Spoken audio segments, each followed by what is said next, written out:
अस्सलाम वालेकुम रहमतुल्लाहि बरकातुहू। आवाज आ रही है मेरी? आ रही है आवाज। हाँ जी, हाँ जी, हाँ। फजल साहब जी, शुक्र। हाँ जी, आ रही है जी शुक्रिया जनाब जी। पहले हम शुरुआत करते हैं। आज का जो टॉपिक रखा है वो बहुत ही उम्दा टॉपिक है कि एट प्रेजेंट इंडिया में, भारत देश में कितने एंटी टेरर लॉ मौजूद है और कितने थे और अभी कौन सा बाकी है, ये हमको सबसे पहले जानना जरूरी है। इसके लिए मैं शुरुआत करता हूं कि हमारे ये जानने से पहले हमको ये टेररिज्म, आतंकवाद और दहशतगर्द ये क्या है, इसके बारे में हमको थोड़ा सा जानना जरूरी है। अब देखा जाए भारत, इंडिया से लेकर अमेरिका तक हर एक कंट्री में टेररिज्म, दहशतगर्द, आतंकवाद क्या है इसके बारे में अलग अलग डेफिनेशन दी गई है और टेररिस्ट एक्ट क्या है इसको भी डिफाइन किया गया है। लेकिन कोई भी एक unique definition terror law, terror act और टेररिज्म के ऊपर नहीं है। इसकी डिमांड की जा रही है कि कोई एक ऐसी यूनिक टेररिज्म की, आतंकवाद की, दहशतगर्द की डेफिनेशन हो जो उसके तहत में जो भी काम किया जाता है उसको क्या माना जाएगा, दहशतगर्द, आतंकवाद और टेररिस्ट माना जाएगा। ये ना होते हुए लेकिन हर एक कंट्री में इसको डिफाइन अलग अलग तरीके से किया गया। अब मौजूदा हालत में भारत देश में इस टेररिज्म को, इस आतंकवाद को इंसर्जेंट कहा जाता है। इंसर्जेंसी का मतलब क्या है? इसको हम विद्रोह बोलते हैं हिंदी में, और हम उसको उर्दू जबान में बोला जाएंगे तो हम क्या बोलेंगे, इसको बगावत। अगर ये किसी मौजूदा सरकार के खिलाफ में हम कोई बगावत करते हैं, कोई विद्रोह करते हैं, तो उसको क्या बोला जाएगा, इंसर्जेंसी। यही कॉन्सेप्ट अब टेररिज्म को जोड़ के भारत देश में इसका इम्प्लीमेंटेशन किया जा रहा है। गुज़िश्ता पिछले 5-6 सालों से मुझे कुछ ऐसा टेररिस्ट एक्टिविटीज, टेररिस्ट एक्ट में और यूएपीए के तहत में जिनको अरेस्ट किया गया, उन अक्यूज को मुझे रिप्रेजेंट करने का मौका मुझे मिला। तो उनके साथ में जो बातचीत की, उनके जरिए से मैं कुछ समझा हूँ, कुछ जाना हूँ, प्रैक्टिकल नॉलेज। ऐसा देखा जाए तो मैं क्या कोई बहुत बड़ा क्लास टेकर या तो कोई मोटिवेशनल स्पीकर नहीं हूँ। मैं जो आपसे शेयर करने वाला हूँ, जो मैं फील्ड में मैंने जो उसको महसूस किया है और जो काम करते वक्त इस टेरर केसेस के ऊपर डील करते समय जो मुझे नॉलेज मिली है, वो नॉलेज को मैं आपके सामने शाया करूंगा। इसके अलावा कुछ और नहीं है। जिसके भी सवाल रहेंगे आप उसको क्या करना है, आखिरी वक्त में मुझको पूछ सकते हैं, क्या आपके दिल में सवाल है इसके बारे में। पहले हमको जानना है कि बाबा ये टेररिज्म बोले तो क्या है और टेररिस्ट एक्ट बोले तो क्या है। मैं अभी जस्ट 2 मिनट पहले आपको बताया कि आतंकवाद टेररिज्म को इंसर्जेंसी के नाम से भी अभी क्या कर रहा है, जाना जाता है।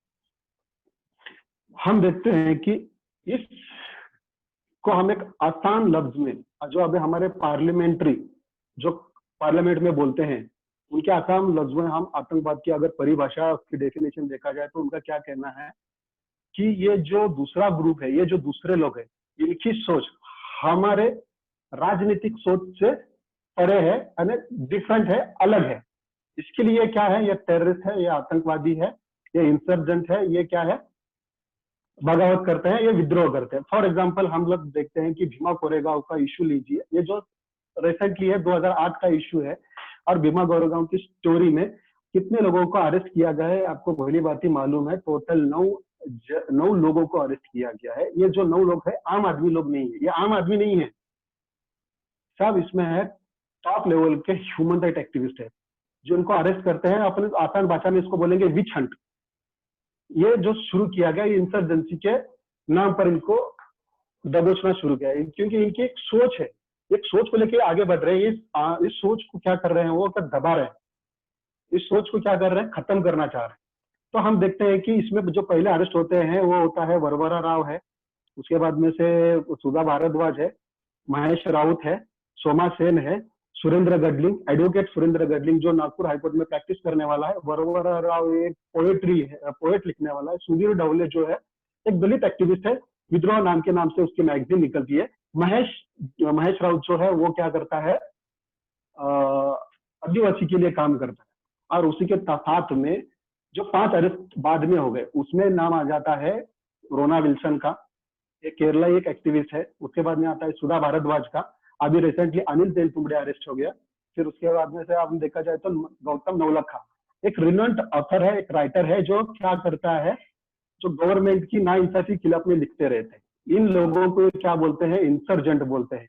और इनको क्या किया है, काले कानून के तहत में इनको बंद करके रखा गया। 2008 से 2020 2 साल से जेल में कैद है बगैर बेल के।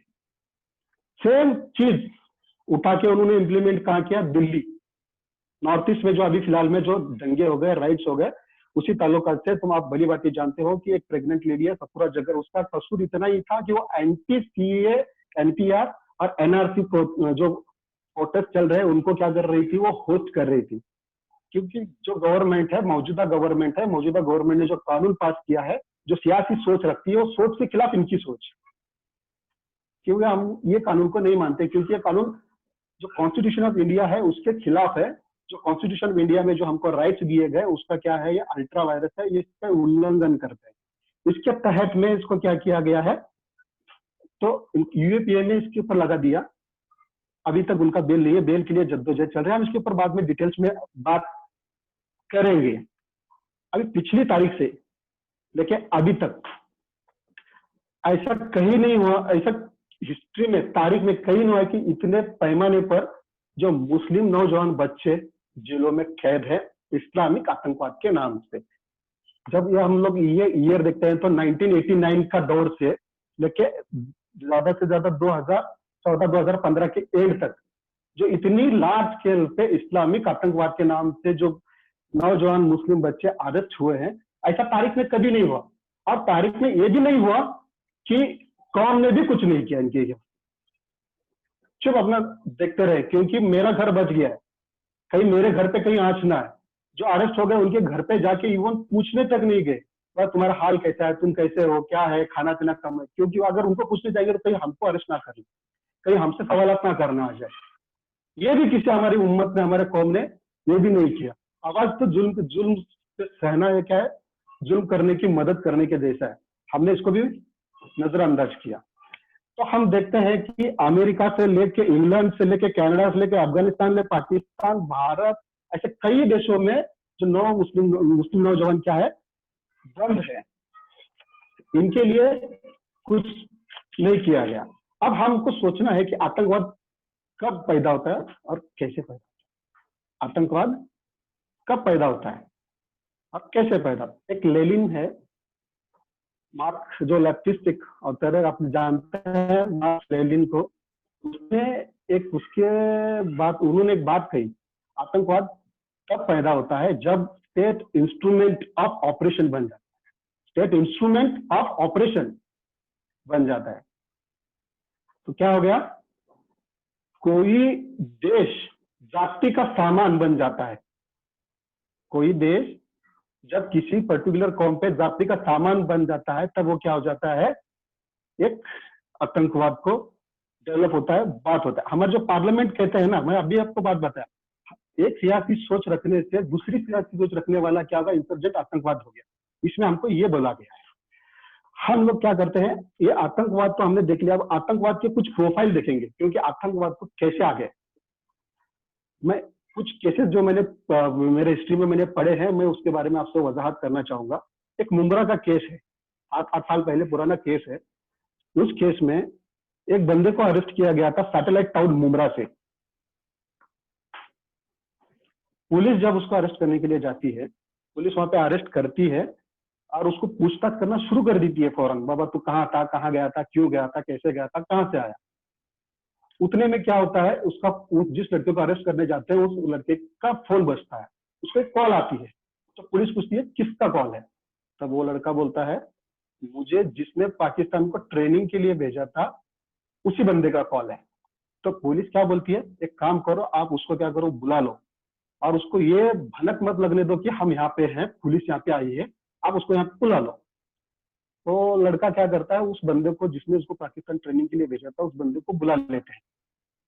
वो बंदा आ जाता है। जब जैसे ही पुलिस सीनियर इंस्पेक्टर उसको अरेस्ट करने के लिए जाता है, जो बंदा वहां पे आता है वो बोलता है आप मुझे हाथ नहीं लगा सकते। तो वो बोलता है एक आपका जो कमिश्नर है, वो कमिश्नर, मैं कमिश्नर का आदमी हूँ, यकीन नहीं होता तो आप कमिश्नर को फोन लगा के पूछ सकते हैं। तो इंस्पेक्टर तसल्ली के लिए कमिश्नर को कॉल लगाता है और पूछता है, वो बोलता है कि ये मेरा आदमी है। और वो पुलिस उसको बगैर अरेस्ट करके उसको अरेस्ट करके लेके जाते हैं। वो बंदे अभी भी जेल में है। क्या है, अभी उसका पर मुझे पता नहीं है, जैसे अपडेट आएगी मैं आपको बताऊँ। ये क्या होगी, एक प्रोफाइल हो गई आतंकवाद कैसे क्रिएट करते हैं, उसकी एक प्रोफाइल एक हो गई। अब हम लोग इसकी दूसरी प्रोफाइल देखते हैं। आपको मालूम है Lal Qila attack, red fort attack 23 नवंबर, ये जो जिस साल में हो गया था, उस साल में जो लड़के को पकड़ लिया था, वो लड़के ने एक खत लिखा था।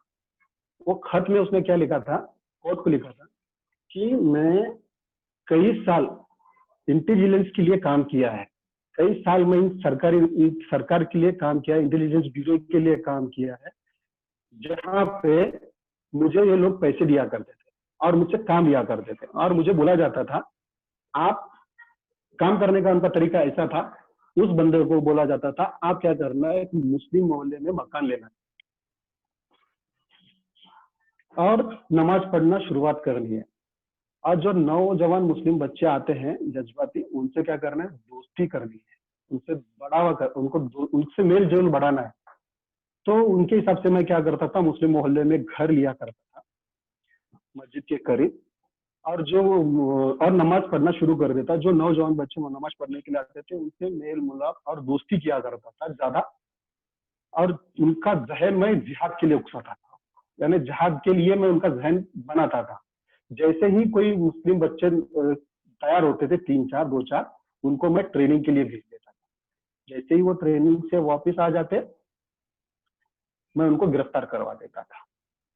इसने ये कब बोला, जब इसको उसी एजेंसी ने, जिस एजेंसी के लिए काम करता था, जिस नौजवान बच्चों के लिए जाल बुनता था, उसी जाल में जब फंस जाता है और बाहर निकलने का कोई रास्ता नहीं मिलता है, तब जाकर इसने ये कोर्ट के सामने उजागर किया, बता दिया।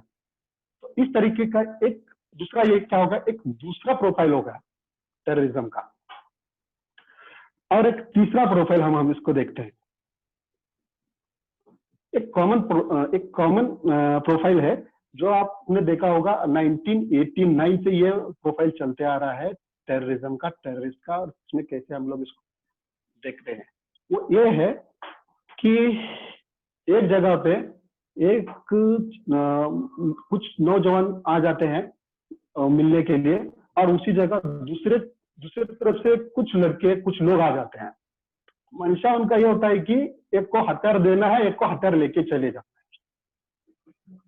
है। उसी वक्त क्या होता है, एक जो नौजवान मुस्लिम बच्चे हथियार लेने के लिए आते हैं, उनको हथियार देने के लिए दूसरी टीम आ जाती है, वो भी मुस्लिम होते हैं।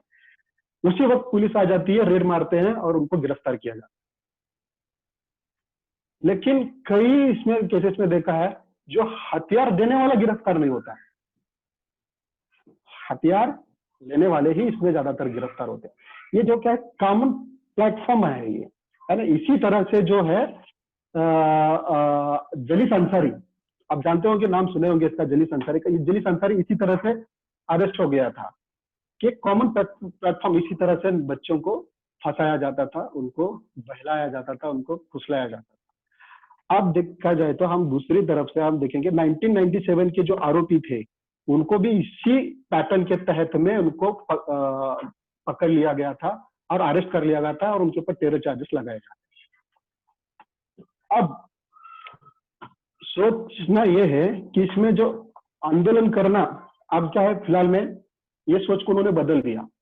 जो आंदोलनकारी है, जो अलग सोच रखते हैं, जो प्रोटेस्ट करते हैं गवर्नमेंट के पॉलिसी के खिलाफ में, अब उनको सोच को, उनके फिक्र को दबाने के लिए इंसर्जेंसी का इस्तेमाल करके यूएपीए के जैसे कानून के तहत में उनको क्या किया, और पकड़ना शुरू कर दिया है। तो फॉर एग्जांपल दिमाग पड़ेगा, दिल्ली नॉर्थ ईस्ट, दिल्ली के राइट्स हमारे सामने फॉर एग्जांपल लाइव एग्जांपल है, ये जो अभी चल रहे हैं।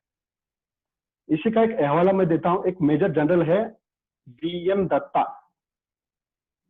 उन्होंने किताब लिखी थी 1 जनवरी 1968 में, weapon for war, prescription for piece, national security. ये बुक में उन्होंने क्या किया था कि काउंटर टेररिज्म कैसा करना है, और एक टेररिज्म को खत्म कैसे करना है, काउंटर इंसर्जेंसी कैसे खत्म करना है, इसका उन्होंने एक हवाला दिया था। उन्होंने क्या बोला था, जैसे कि आपने सुना होगा, लोहा लोहे को काटता है, उसी तरीके के इन्होंने इनकी किताब में लिखा।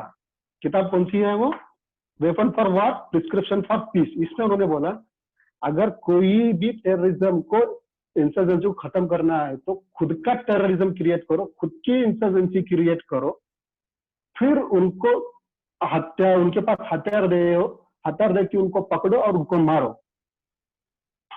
तब क्या हो जाएगा, ये काउंटर टेररिज्म हो जाएगा और इनको,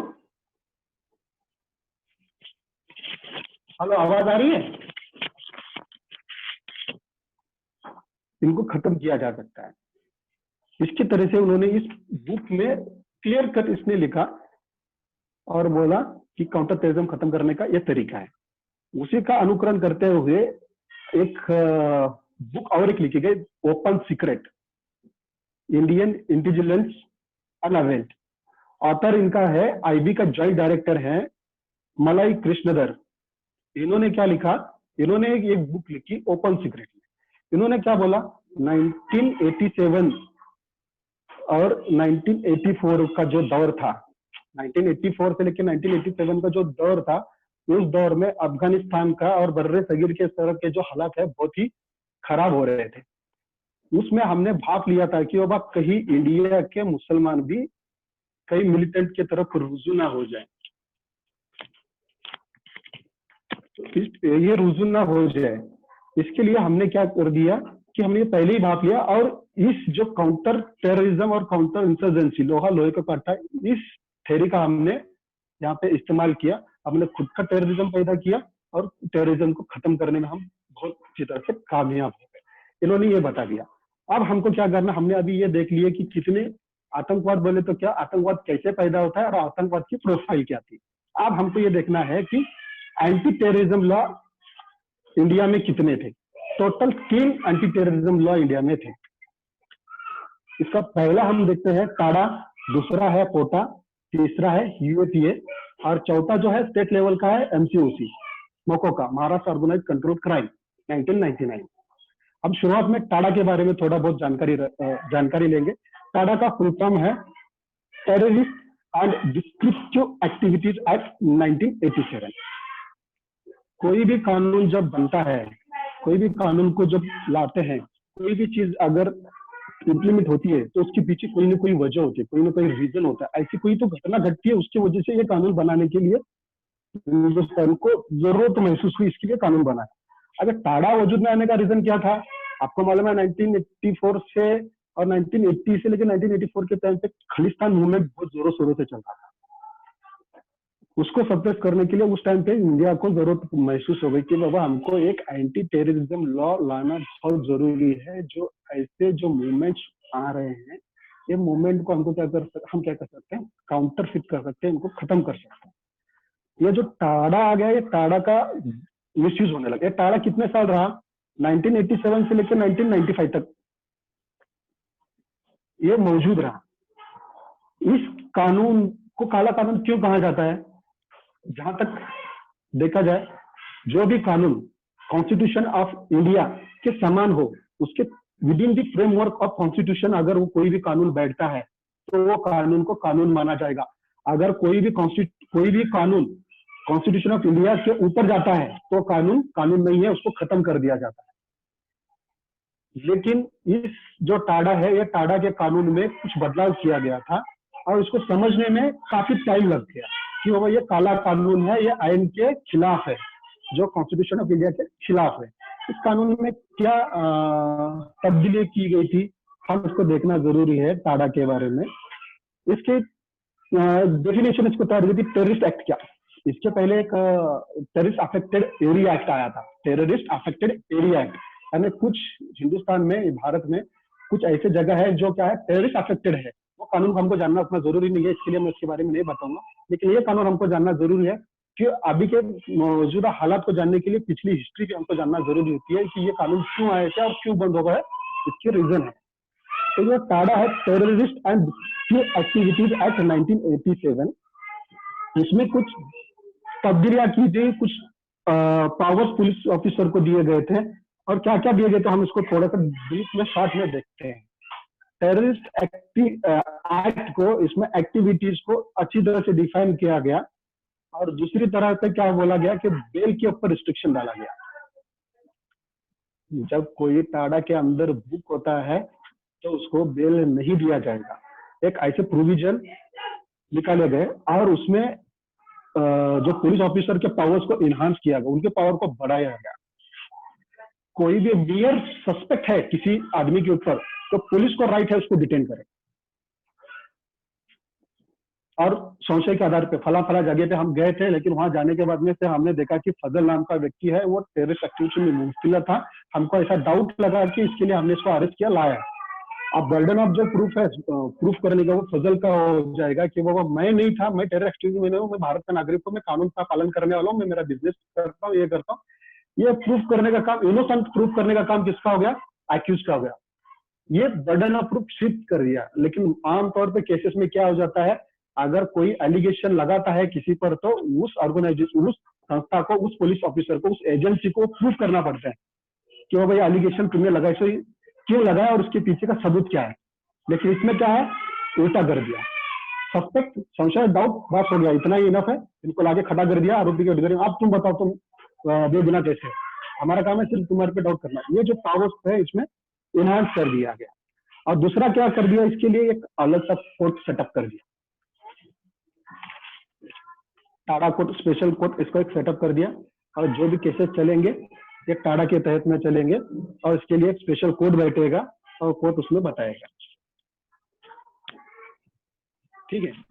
अब हम लोग देखते हैं इसके बाद में से 1997 में जब गवर्नमेंट को लगा कि ये टाडा एक्ट का मौजूदा गवर्नमेंट इसका मिसयूज कर रही है, जो अपोजिशन के गवर्नमेंट को, लीडर्स को खत्म करने के लिए, तब जाके इसको रिपील करने की जरूरत महसूस होने के बाद में इसको रिपील किया गया। 1995 में इस कानून को रद्द किया गया। लेकिन इस कानून को रद्द तो किया गया, रिपील तो किया गया, बट इसका जो असर है वो असर वैसा ही रहा। कानून खत्म होगा लेकिन कानून का असर वैसा ही रहेगा।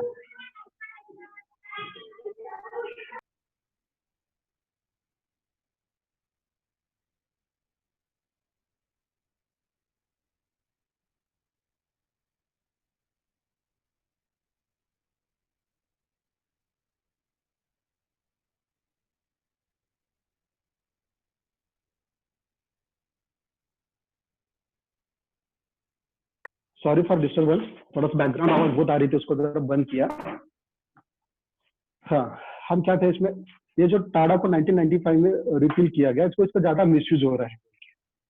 फिर लेकिन एक कानून खत्म हो गया, लेकिन कानून का असर खत्म नहीं किए। जो केसेस में, टाडा केसेस में जो जिनके ऊपर केस, ये चार्जेस लगाए गए, उनके केसेस चलेंगे। और ये जो कोर्ट है, जब तक ये केसेस खत्म नहीं होते कोर्ट में मौजूद रहेंगे। और एग्जांपल हम देखते हैं संजय दत्त का केस।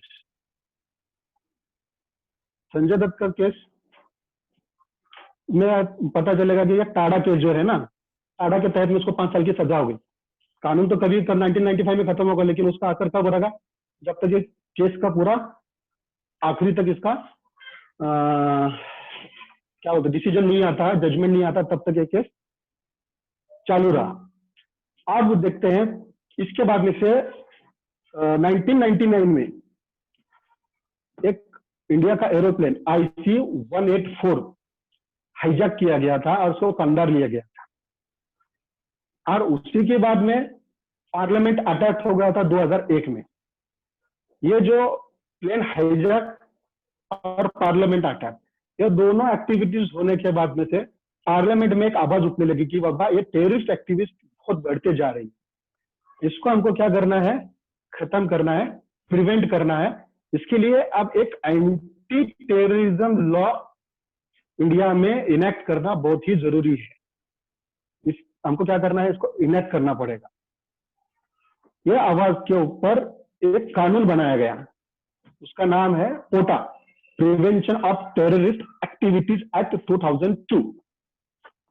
इसको बनाया गया और इसमें भी जो टाडा में के जो प्रोविजन थे, वो टाडा में के प्रोविजन इसमें डाल दिए। ये टाडा भी ठीक था, कोटा उससे खतरनाक हो गया, यानी इसको ताकत मिल गई और थोड़ा सा इसको प्रोटीन दिया गया।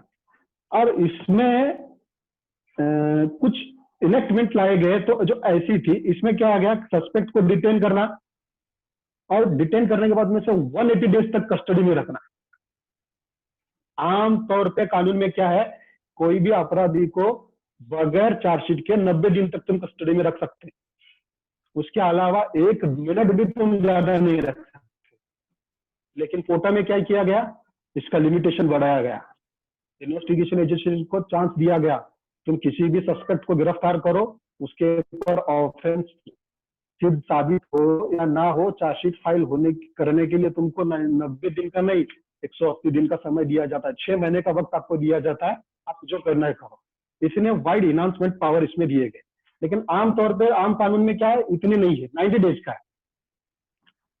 फिर इसमें फंडिंग डाला गया ये कोटा में, जो ये टेररिज्म एक्ट को जो फंड करता है, उनको भी क्या किया गया, उनको भी इसमें तुम आरोपी बना सकते हो। मान लो अभी मुझे मालूम नहीं है फजल क्या काम करता है, तो मैंने फजल को मैंने कुछ डोनेट कर दिया, लेकिन फजल ने उसको दूसरी जगह लगाया, मुझे पता ही नहीं वो क्या कर रहे हैं, लेकिन उन्हें बोला यार हम ऐसा काम करते हैं, हमको अच्छा काम है, तुम हमको इतना डोनेट करो, मैंने कर दिया। बाद में पता चला कि वो जो उन्होंने किया है वो फंडिंग टेररिस्ट एक्टिविटीज में लगाया गया, तो मैं भी उसमें अक्यूज हो गया। मुझे पता नहीं है लेकिन मैं भी अक्यूज हो गया, क्योंकि मैंने फंडिंग किया। किसको किया, फजल ने कहा लगा दिया, टेररिस्ट एक्टिविटीज में। तो ये क्या होगा, मैं भी अक्यूज बन गया, ये इसको इसमें से पकड़ लिया गया। और उसी के बाद में से क्या है, इसी में एक स्पेशल चैप्टर बनाया गया इस एक्ट में कि कोई भी ऑर्गेनाइजेशन को अगर लगा, हिंदुस्तान के गवर्नमेंट को लगा, इंडिया के गवर्नमेंट को सेंट्रल गवर्नमेंट को लगा कि भाई ऑर्गेनाइजेशन क्या है, टेररिस्ट ऑर्गेनाइजेशन है, तो उस टेररिस्ट ऑर्गेनाइजेशन को इस पोटा के तहत में चैप्टर बना गया, उसमें बोला दिया गया कि टेररिस्ट ऑर्गेनाइजेशन, इसको शेड्यूल बोलते हैं, उस शेड्यूल में उसका नाम लिखना, यानी वो टेररिस्ट ऑर्गेनाइजेशन बोल के उसके ऊपर सिक्का मोहर है ना, फाइनल हो गया। ये ऑर्गेनाइजेशन का मेंबर होना भी क्या हो गया, गुनाह हो गया, उसके ऊपर भी केस लगाया जाएगा।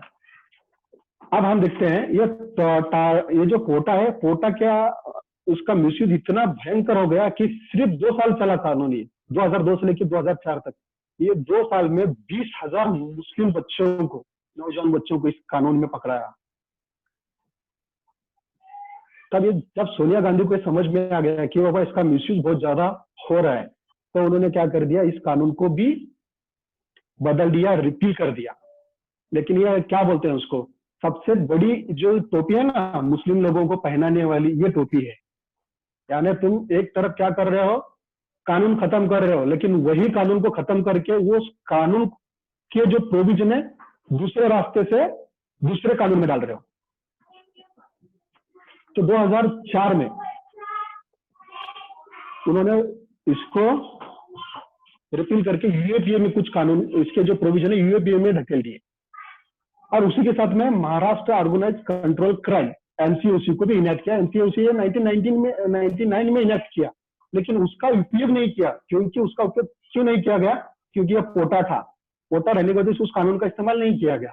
जैसे पोटा कानून खत्म हो गया, यूएपीए अलॉन्ग विथ एनसीओसी ये एक्ट के तहत में इस कानून का इस्तेमाल करना शुरू हो गया। और इसके सबसे ज्यादा जो विक्टिम्स है, जो विक्टिमाइजेशन हुआ है, वो मुस्लिम कम्युनिटी का हो गया। ये हम क्लियर कर देख सकते हैं, ये ओपन एक क्या एक आईना है हमारे सामने जिस कानून का हो गया। अब अनलॉफुल एक्टिविटी प्रिवेंशन एक्ट के बारे में हम थोड़ा बहुत जानकारी लेते हैं कि ये कानून क्या है और कानून कब बना और कानून बनने के पीछे का मकसद क्या था और इसमें कितने तब्दीलियां हो गई और कब कब हो गई।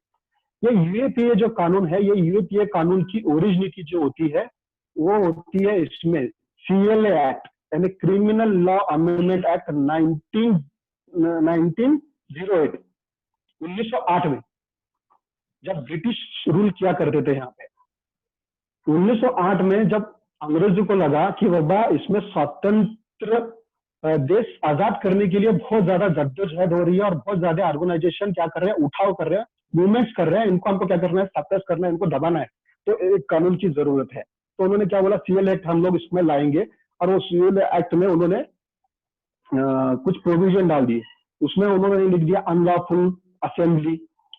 अनलॉफुल असेंबली यानी क्या, फिर उसके बाद में अनलॉफुल ऑर्गेनाइजेशन क्या, फिर बैन का सिस्टम कैसा रहेगा, ये सारी चीजें उन्होंने 1908 में लाए थे अंग्रेजों ने।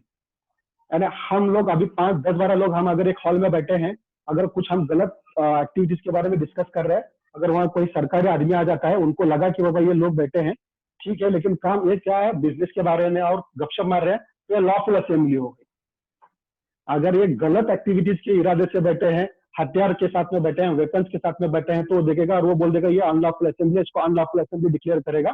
और ये जो कारकुन है, ये जो लोग जुड़े हैं उस ऑर्गेनाइजेशन को भी अनलॉफुल ऑर्गेनाइजेशन डिक्लेयर कर देगा।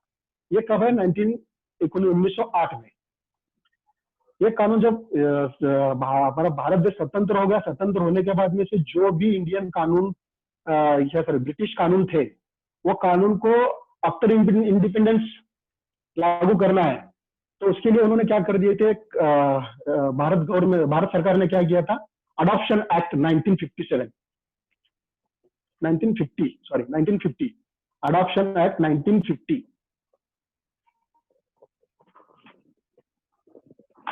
1950 के तहत में एक अडॉप्शन एक्ट के जरिए जितने भी ब्रिटिश लॉ थे, उन्होंने सेंट्रल गवर्नमेंट ने क्या किया, वो अडॉप्ट कर लिए।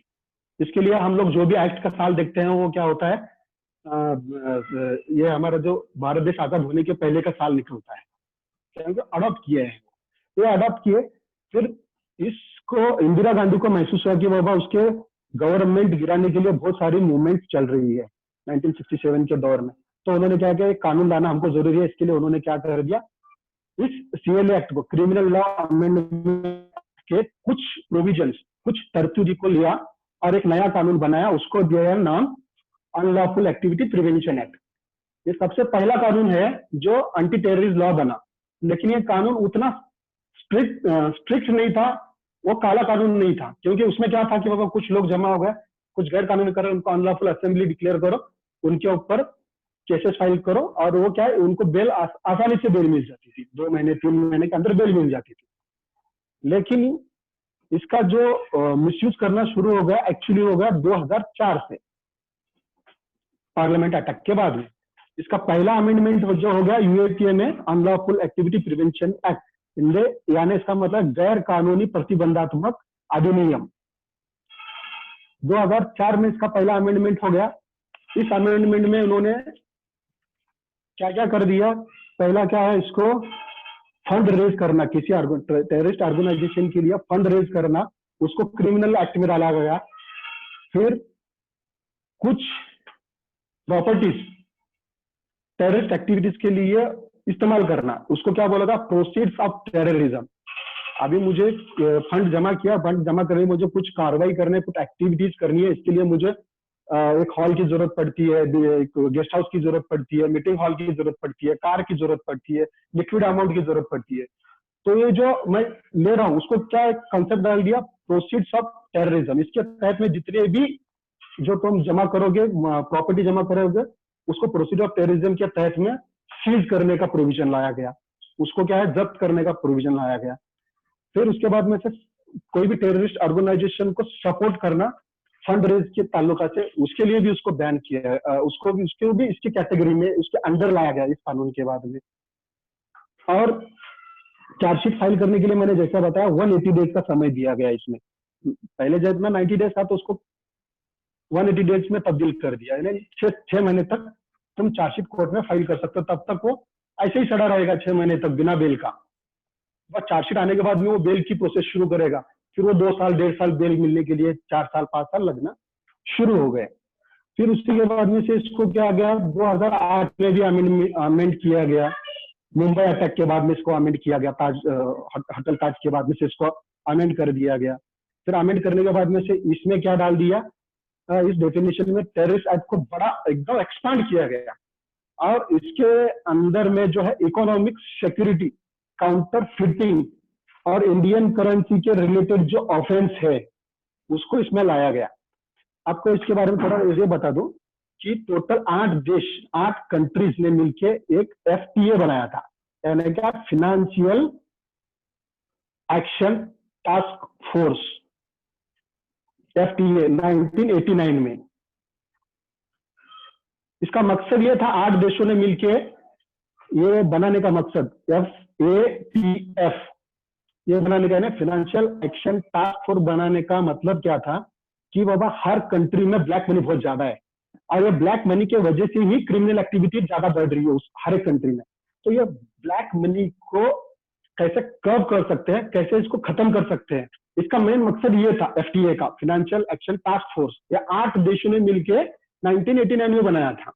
हर टाइम में इसका क्या हो जाता था, मीटिंग हो जाते थे।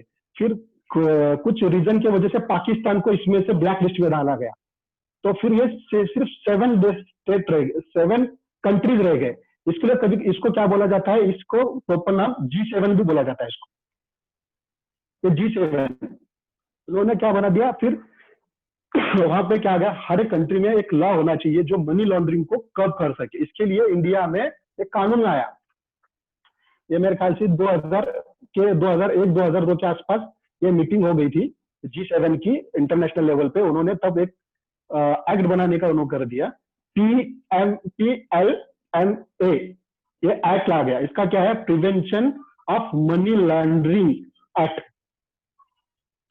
PMLA, PMLA act, prevention of money laundering act.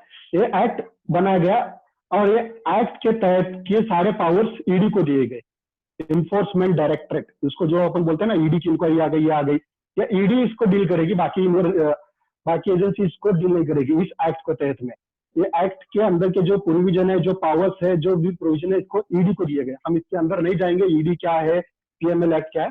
मैं ये बताने का मकसद ये था कि फिनेंशियल ट्रांजैक्शन को भी इस यूएपीए के तहत में ला लिया, यानी टेररिज्म एक्टिविटीज, टेररिज्म एक्ट को इतना बड़ा बना दिया कि ये इंडिविजुअल लेवल पे लाके रख दिया उसको। फिर उसके बाद में 2012 में भी इसका क्या हो गया, अमेंडमेंट हो गया। वो अमेंडमेंट थोड़ा सा भी अकाउंट रिलेटेड ही था, जैसे याकूब मेनन का, और उसके बाद का जो सीए को फंडिंग करता था, वो आपको केस मालूम है पूरा, ये ताल्लुकात से सारी चीजें। इसका जो सबसे खतरनाक अमेंडमेंट हो गया 2019 में, जो आपको मालूम है, पहले इस एक्ट के तहत में, यूएपीए के तहत में, सिर्फ ऑर्गेनाइजेशन को टेररिस्ट ऑर्गेनाइजेशन बोला जाता था, डिक्लेयर किया जाता था कि वो टेररिस्ट ऑर्गेनाइजेशन है। लेकिन ये 2019 में जो अमेंडमेंट आ गई, ये अमेंडमेंट के तहत में इंडिविजुअल पर्सन, एक आम आदमी, एक व्यक्तिगत आदमी को भी टेररिस्ट बोल के डिक्लेयर करने का प्रोविजन लाया गया। ये सोचो, यानी कहां तक आ गई, ये इनडायरेक्टली एक आदमी के सोच पे ला लिया है इन्होंने। इस प्रोविजन का, इस अमेंडमेंट का मकसद क्या है, सोच पे पहरा ला लिया। अगर आपने, एक आदमी ने सोचा कि बाबा सीएए क्या, सिटीजन अमेंडमेंट एक्ट, ये बहुत खतरनाक है, इसके लिए हमारे को क्या करना है, ये क्या है, मुस्लिमों के राइट छीनता है, ये कॉन्स्टिट्यूशन के खिलाफ मैं ऐसा बोलने लगा हूं और उसके लिए कुछ एक्टिविटीज कर रहा हूं, तो गवर्नमेंट को लगा कि बाबा ये है, तो वो क्या कर देंगे, एक ऑर्डिनेंस पास करके बाबा ये एडवोकेट शैफान एक टेररिस्ट है बोल के डिक्लेयर कर देंगे। एक इंडिविजुअल लेवल पे इसको लाके रख दिया। इसके खिलाफ हमको आवाज उठाना है, इसके खिलाफ हमको बोलना है। हमारे कितने ऐसे सियासतदान हैं जो एमपी होके बैठे हैं, लेकिन उनको जाके अगर आप पूछेंगे ना, सर ये यूएपीए के बारे में आप थोड़ा उठाए, यूएपीए बोले तो क्या है, पहला ये सवाल करेंगे, तुम्हारे को मालूम नहीं उनको यूएपीए बोले तो क्या है। सिर्फ अभी जो गवर्नमेंट चल रही है, गवर्नमेंट में हाँ में हाँ मिला रहे। हमको क्या करना है, इसको रोकने के लिए एक डेलीगेशन से बना के एक कानून के बारे में हमारे एमपीज को और उनके अंदर बेदारी पैदा करके उनको पार्लियामेंट में इनके खिलाफ में आवाज उठाने के लिए कहना पड़ेगा, तब जाके ये कानून को क्या है, हमको हम इसको बंद कर सकते हैं। इतना ये हो गया यूएपीए के ताल्लुकात से। अब हम देखते हैं कि अगर हमें ऐसे कानून के तहत में पकड़ा जाता है, अभी अरेस्ट किया जाता है, कई तब हम देखते हैं मुंबई में आमतौर पर ज्यादा होता है, कोई एक इंस्पेक्टर बदल हो गया, कोई स्पेशल सेल का इंस्पेक्टर बदल हो गया, कोई एटीएस का ऑफिसर बदल हो गया, तो क्या कर देता है, ये फला फला आदमी को बोलता है, जा रहे उसको बुला के ले क्या, मुझे उससे कुछ बात करनी है। या तो फिर पुलिस वाले आ जाते हैं, किसी भी मोहल्ले में घुस जाते हैं, एक आदमी को उठा लेके चले जाते हैं, हमको मालूम ही नहीं पड़ता। ऐसे टाइम पे हमको क्या करना चाहिए, हमारे राइट्स क्या होते हैं, क्योंकि पुलिस को ये सारी चीजें मालूम है। डीके बसु वर्सेस वेस्ट बंगाल, ये सुप्रीम कोर्ट का एक केस ला है, उसमें हर अरेस्ट के बारे में पुलिस ने क्या करना चाहिए और कैसे अरेस्ट करना चाहिए अरेस्ट करने के बाद में क्या करना चाहिए ये डिटेल से बोला है, लेकिन ये पुलिस उसको फॉलो नहीं करती। उसको पूरा धागे पे बताती है, मन मुताबिक आ गया मुस्लिम मोहल्ले में उसको एक को पकड़ लाए। ऐसे टाइम को हमको क्या करना है? तो मैं पहले पुलिस का क्या अधिकार है, बीके बसु की गाइडलाइंस क्या बोलती है, मैं वो आपको समझाता। जब भी कोई पुलिस ऑफिसर को किसी आदमी को अरेस्ट करने के लिए जाना है तो वो पूरा क्या है, ड्रेस में उसके यूनिफॉर्म में होना है और उसका जो नेम प्लेट है ना वो विजिबल होना है, दिखना है उसको, ऐसा जाना है। और कोई भी कांस्टेबल जाके अरेस्ट नहीं कर सकता। अरेस्ट करने के लिए एक डिजिग्नेशन होता है, हेड कांस्टेबल के ऊपर का रैंक होना चाहिए उसका। वो आदमी जाके उसको अरेस्ट करने के लिए जाना चाहिए। अरेस्ट करने जाने के बाद में से उसको जैसे वो देखता है बंदे को, उसको बोलना है यू आर अंडर अरेस्ट। इसका अरेस्ट का मतलब जाके हथकड़ी लगाना बोले तो अरेस्ट नहीं, फिर पुलिस ने बता दिया यू आर अंडर अरेस्ट, इसका मतलब वो अरेस्ट हो गया। ये पुलिस का काम है। लेकिन पुलिस जाने के बाद में से पहले उसको पकड़ लेती है, दबोच लेती है, उसको बोलती है चल आगे चल, पुलिस स्टेशन में गाली गलौज करके लेके आती है। लेकिन पुलिस को बोलना यू आर अंडर अरेस्ट। अभी अंडर अरेस्ट बोल दिया तो उसको बता, पुलिस वाले को बताना चाहिए बाबा क्यों अरेस्ट किया है, बाबा तेने ये फला फला हमारे पे कंप्लेंट आई है, ये गुना तेरे खिलाफ में रजिस्टर है, इस गुना में हम तेरे को अरेस्ट कर रहे हैं बोल के उसको अरेस्ट करना है। जैसा अरेस्ट करते हैं तो उसका एक अरेस्ट मेमो बनाना है। वो अरेस्ट मेमो बनाकर उसके करीबी रिश्तेदार, नेक्स्ट फ्रेंड, दोस्त अहबाब, उनकी सिग्नेचर लेके उनके हाथ में देना, ये अरेस्ट मेमो तुम्हारा है, और उसको अरेस्ट करके पुलिस थाने लेके आना है। जैसे ही पुलिस थाने उसको अरेस्ट करके लेके आएंगे, उसकी एंट्री स्टेशन डायरी में करनी है, इसको फला फला टाइम पे हमने अरेस्ट करके फला फला जगह के लेके आए और ये अरेस्टिंग है। जब उसको इंटरोगेशन रूम में रखा जाएगा तो एक रजिस्टर मेंटेन होता है वहां पे इंटरोगेशन रूम के बाद में। इस इंटरोगेशन रूम के तहत में जो भी ऑफिसर इंटरोगेशन के लिए आएगा उसका वहां पे एंट्री होना है, फिर वो अंदर जाना है। उसको इंटरोगेशन करने के पहले ही उसको बताना है बाबा तूने जो ऑफेंस किया है, तूने जो गुनाह किया है, वो ऑफेंस जो है वो बेलेबल किस्म का है, तो क्या कर लो आप, एक जमानत का इंतजाम कर लो, यही पे हम तुम्हारे को बेल देके खत्म कर देंगे। अगर वो नॉन बेलेबल का, उसको बोलना है कि वो कोई भी तो एडवोकेट को फोन करके इत्तला दे सकता है और उसकी लीगल असिस्टेंस ले सकता है। ये क्या है, पुलिस को बताना है अक्यूज को, लेकिन ये नहीं फॉलो हो जाता है, आके सीधा उठा के लेके चले जाती है। चलो ठीक है, ये काम पुलिस का। फिर उसके बाद में से पुलिस को क्या करना है, इंटरोगेशन खत्म होने के बाद में 24 घंटे के ऊपर उसको डिटेन करके नहीं रखना है वैसी पुलिस स्टेशन में। इमीडिएटली उसका 24 घंटे के अंदर में मेडिकल करना है, उसका मेडिकल एग्जामिनेशन, उसका डिटेल में मेडिकल एग्जामिनेशन करना है और 24 घंटे के अंदर नजदीकी मैजिस्ट्रेट के सामने उसको प्रोड्यूस करना है। 24 घंटे के ऊपर अगर 1 मिनट भी रखता है तो इलीगल कस्टडी माना जाएगा। ये चीजें, और कस्टडी में रहने के दौरान उसको कस्टडियल टॉर्चर नहीं कर सकता, कस्टडियल टॉर्चर तो छोड़ो, इवन गाली गलौज नहीं कर सकता। ये क्या ह्यूमन राइट वायलेशन के खिलाफ में है। ये सारी चीजें पुलिस का करने का काम है, लेकिन ये पुलिस उसको फॉलो नहीं करती है। तब हमारे राइट्स क्या होते हैं हम अभी जानेंगे। अभी मान लो पुलिस आ गई, हमको पता ही नहीं, उठा के सीधा उठा के लेके चले गए, तो हम जैसे कानून जानने वाले या कुछ सोशल एक्टिविटीज की समझ रखने वाले लोगों ने क्या करना है, हमारे रिश्तेदार, दोस्त, अहबाब, ये जो भी इनको से कोई लिखने वाला नहीं होगा तो वहां पे जाना, इमीडिएटली एक टेलीग्राम लिखना। अभी टेलीग्राम तो बंद हो गया, मेल का जमाना है, ट्वीट का जमाना है और मैसेज का जमाना है। तो क्या करना है, इमीडिएटली एक पैराग्राफ लिखना, फला फला जगह से 2 पुलिस वाले आए, वर्दी में है तो वर्दी में लिखना है, बगैर वर्दी में तो बगैर वर्दी में आ गए, ये शख्स को उठा लिया, बगैर किसी को बोले अरेस्ट मेमो दिए, किसी को खबर किए, कौन से गुना में है, क्या कहाँ लेके गए पता नहीं है, उसके जान को खतरा है बोल के इमीडिएटली एक मेल क्या करना है, हायर ऑफिसर।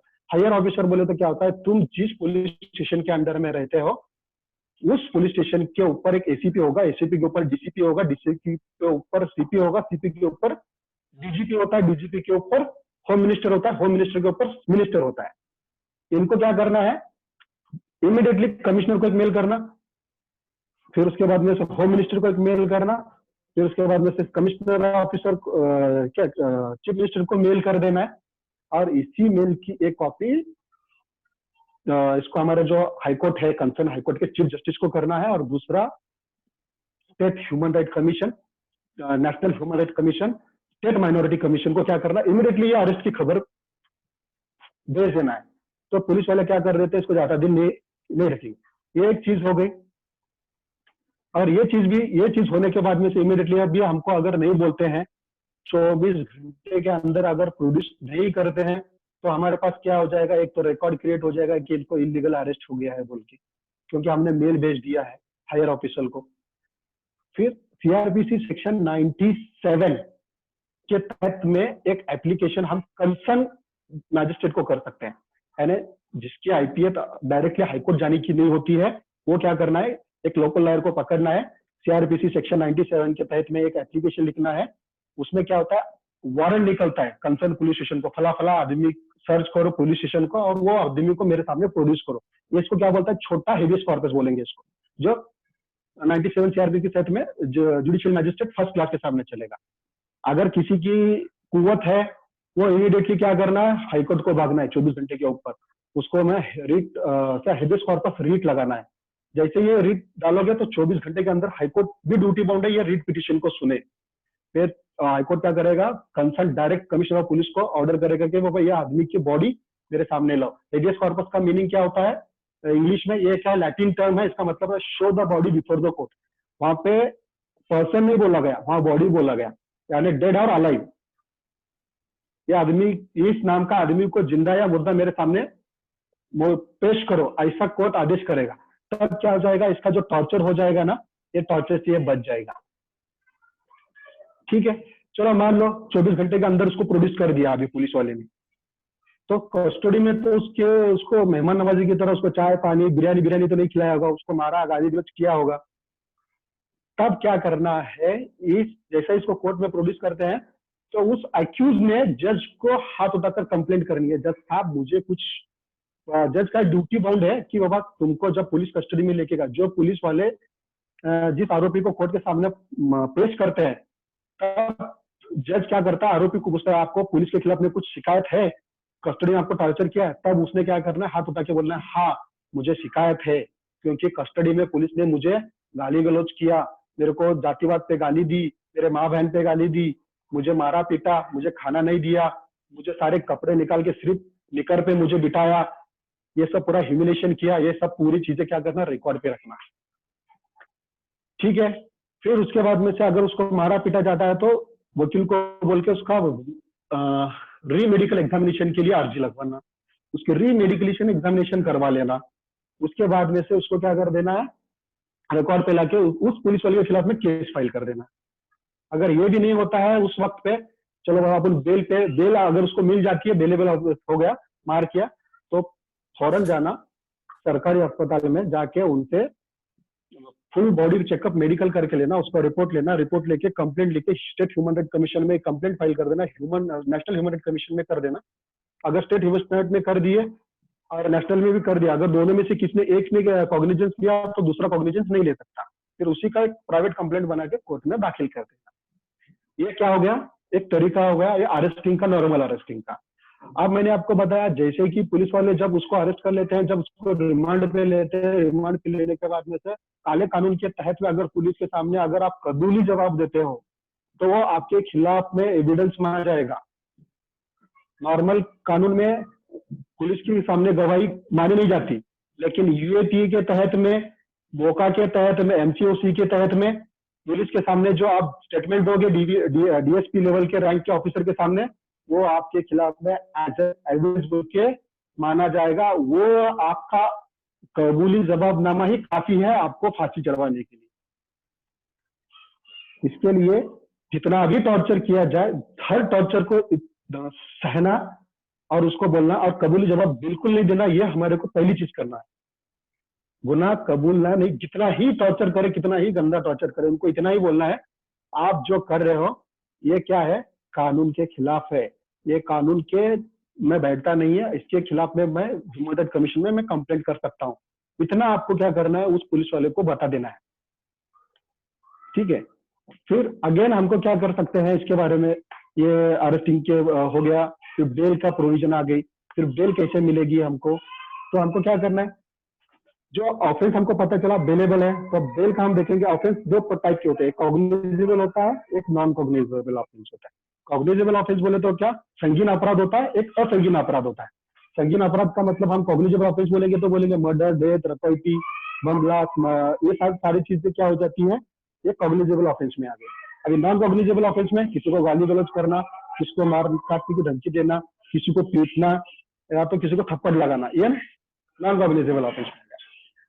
अब कॉग्निजेबल ऑफेंस में भी दो टाइप की बेल होती है, एक होता है बेलेबल ऑफेंस, एक होता है non bailable offence. Bailable offence में क्या होता है, बेल मिलना ये आपका मैटर ऑफ राइट है, और नॉन बेलेबल ऑफेंस में आपको बेल देना या नहीं देना ये जज का डिस्क्रिशन पावर होता है।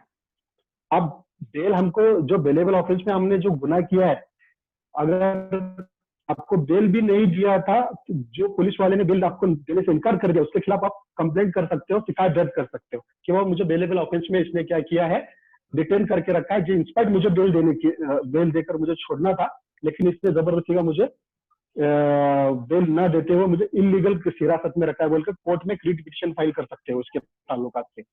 ये बहुत बड़ा ह्यूमन राइट वायलेशन माना जाता है। एक इसके ताल्लुकात का केस भी रिसेंटली हो गया है 2019 में, औरंगाबाद का बेंच था ये, 324 में उसको पकड़ लिया गया था।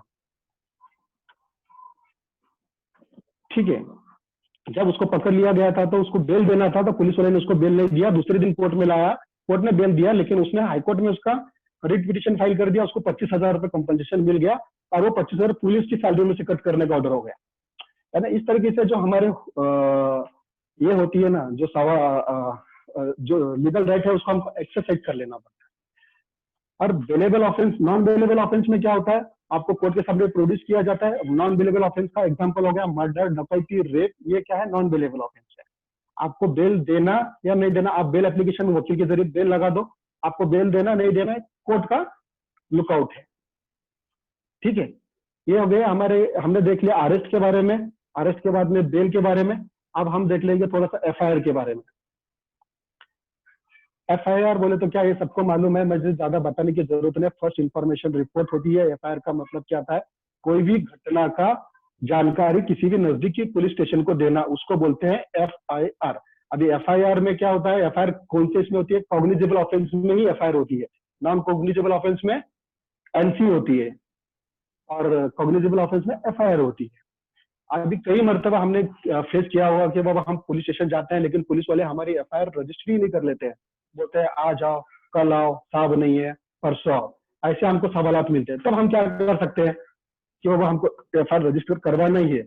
उस टाइम पे हमको क्या करना है, जिस पुलिस स्टेशन में हम जाते हैं एफआईआर करने के लिए, अगर उसने मना कर दिया, इमीडिएटली कागज और एक पेन लेना है, वहां पे लिखना है प्रति या तो टू सीनियर इंस्पेक्टर फला फला जगह, subject for initiate criminal complaint against so and so person और to register FIR against so and so person. और हमारी जो फैक्ट है कंप्लेंट का, वो पूरा फैक्ट लिखना है, साइन करके उसका झेरॉक्स निकलना है, पुलिस स्टेशन में देना है, उसका रिसीविंग लेके आना है। जैसे हम आने के बाद में भी वो अगर एफआईआर रजिस्टर नहीं कर देता होता, तो हमको क्या करना है, next day immediately ACP, DCP या कमिश्नर, ये तीनों में से किसी को भी क्या करना है, कवरिंग लेटर के साथ में फला फला टाइम पे, फला फला डेट पे मैं मेरी एफआईआर रजिस्टर करने के लिए मैं गया था, लेकिन ये इंस्पेक्टर ने एफआईआर रजिस्टर करने के लिए मना कर दिया। उसके बाद मैंने रिटर्न में भी दिया, तो भी इसने एफआईआर रजिस्टर नहीं किया। मैं चाहता हूं कि आप क्या करना है, एक एफआईआर रजिस्टर करके देने के लिए डायरेक्शन इनको देना है, और जिस पुलिस ऑफिसर ने एफआईआर रजिस्टर करने से इनकार किया उसके ऊपर भी कानूनी एक्शन लेना है बोल के कवरिंग लेटर के साथ में जो रिसीविंग दिया था उसका लेटर एक कमिश्नर ऑफिस को देना है। इसका जो गाइडलाइन है ललिता कुमारी versus state of UP, Uttar Pradesh, 2014 का मैटर है। उसमें क्लियर कट सुप्रीम कोर्ट ने क्या बोला है, कोई भी व्यक्ति किसी भी प्रकार की कंप्लेंट लेके कॉग्निजेबल ऑफेंस किया आता है पुलिस स्टेशन, तो police is duty bound to register that FIR. अगर पुलिस ने अगर एफआईआर रजिस्टर करने से इनकार कर दिया तो 2 साल की सजा है उसको।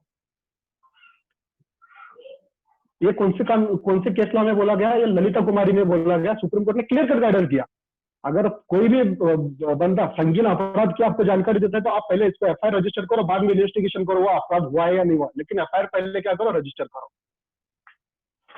ये इसमें ये हमारा क्या है, राइट है।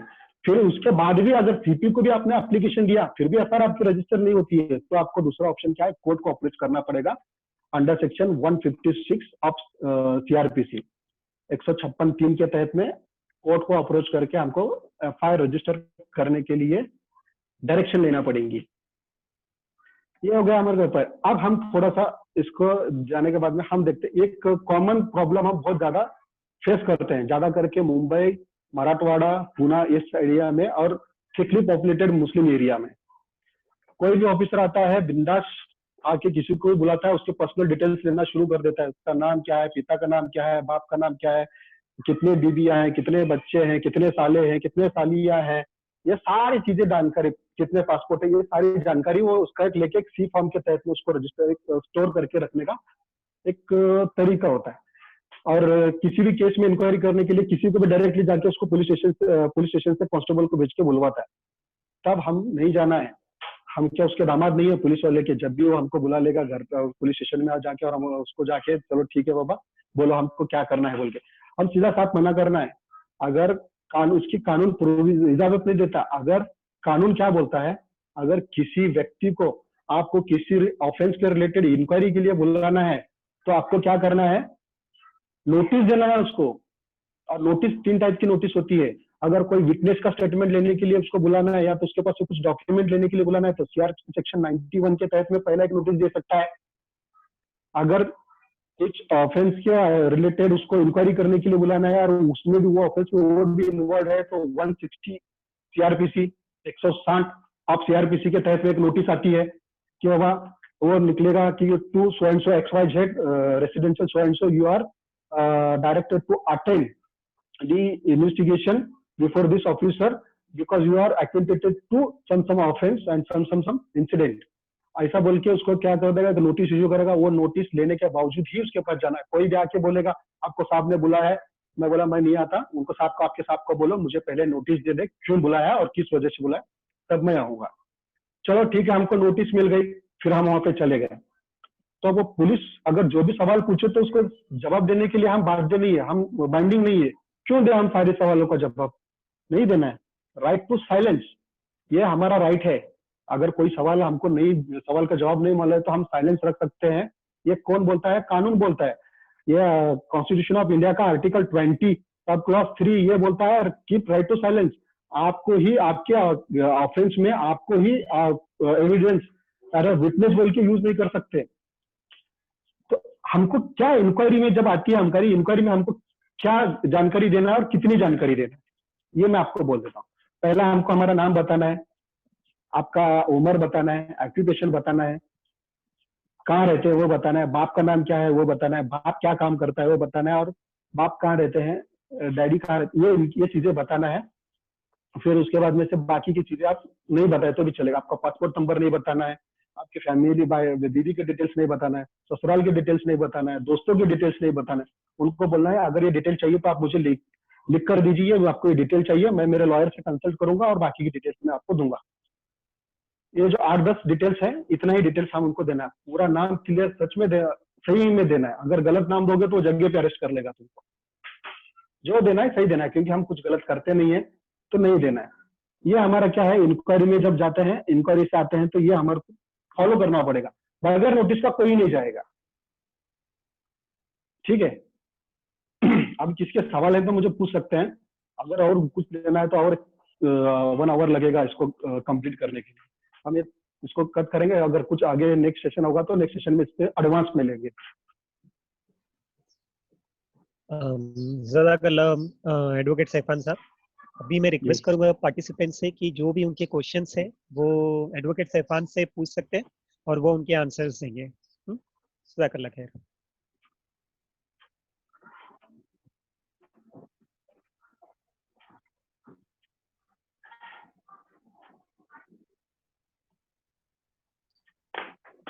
हेलो, कोई क्वेश्चंस? Hello participants. कुरैशी साहब बहुत हाथ उठा के बात कर रहे थे, शायद उनका कोई क्वेश्चन। हाँ अजीम साहब, आपके कोई सवाल है तो आप पूछ सकते हैं।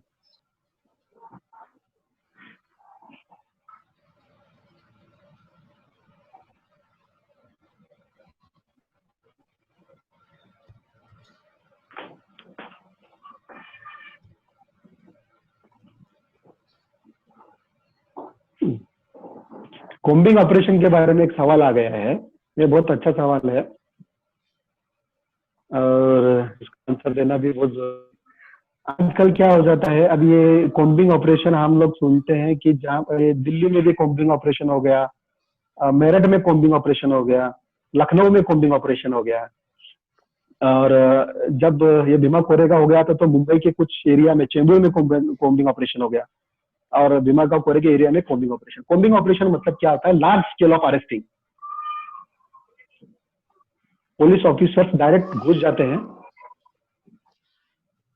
और अरेस्टिंग करना, लार्ज स्केल ऑफ अरेस्टिंग में वो कॉम्बिंग ऑपरेशन उसको बोला जाता है। उसके लिए क्या बोलना, उनको एक एफआईआर, बहुत सारे एफआईआर रजिस्टर होती है, वो एफआईआर रजिस्टर में पुलिस सेंट्रल गवर्नमेंट को उनको बताना पड़ता है कि वो ये इंसिडेंट हुआ, इंसिडेंट में हमने इतना मेहनत किया और इतने अरेस्टिंग किया है। डायरेक्ट घुस जाना है, घुस जाना है और लार्ज स्केल ऑफ अरेस्टिंग करना है। जहां पे अगर दरवाजा बंद रहता है तो दरवाजा तोड़ के घुस के आपको अरेस्ट करके उठा के लेके जाते हैं, मारते हैं, तोड़ते हैं। इसको कॉम्बिंग ऑपरेशन बोल जाता है।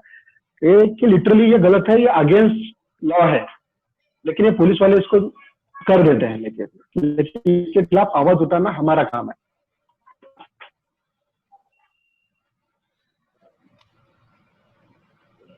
और कोई नेक्स्ट सवाल?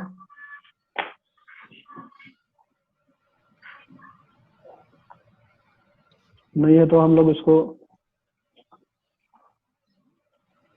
फजल साहब हाँ जी। देखिए और किसी का सवाल है तो। हाँ, एक सवाल कुछ इसमें है, अपना चैट सेशन है, शायद अजीम ये पूछिए। नाहिद कोई मैडम है उनका है शायद, ये पता नहीं। Has the police duty bound to register an FIR for a cognizable offence or can they refuse it? According to us, it is an offence. Yes, a cognizable offence. In the cognizable offence, the police officer is duty bound to register FIR. If he has refused to register an FIR, you can directly go and complain to his higher officer. He is refusing to FIR because due to, in spite the cognizable offence has been occurred, the concerned officer is refusing to register an FIR. To tell them that particular officer, you are duty bound to register FIR according to the Supreme Court guideline Lalita Kumari versus State of UP. और एक सवाल है अजीम sir का कि हो रहे propaganda पर discuss कर रहे हो, तो क्या कोई पुलिस ऑफिसर कर उस मीटिंग को यूपीए का एलिगेशन लगा के पार्टिसिपेंट को अरेस्ट कर सकता है क्या? यस, व्हाई नॉट, कर सकता है। अभी पुलिस वाले के पास में अभी अमेंडमेंट है 2019 का, उसके हिसाब से, क्योंकि हमारा तो जूम ऐप पे चल रहा है, सब पूरा रिकॉर्डिंग चल रहा है, वो कर सकता है। उसको लगा कि बाबा अगर हम एक हॉल में बैठे रहते थे तो वो बोल देता था कि ये करंट सिचुएशन के ताल्लुक से कुछ इलीगल एक्टिविटीज करने के, एंटी नेशनल एक्टिविटीज करने के लिए इकट्ठा हुए, इनके लिए मैं इनको अनलॉफुल डिक्लेयर करके इनको अरेस्ट करने के लिए परमिशन मांग के हमको अरेस्ट करके ले जा सकते हैं।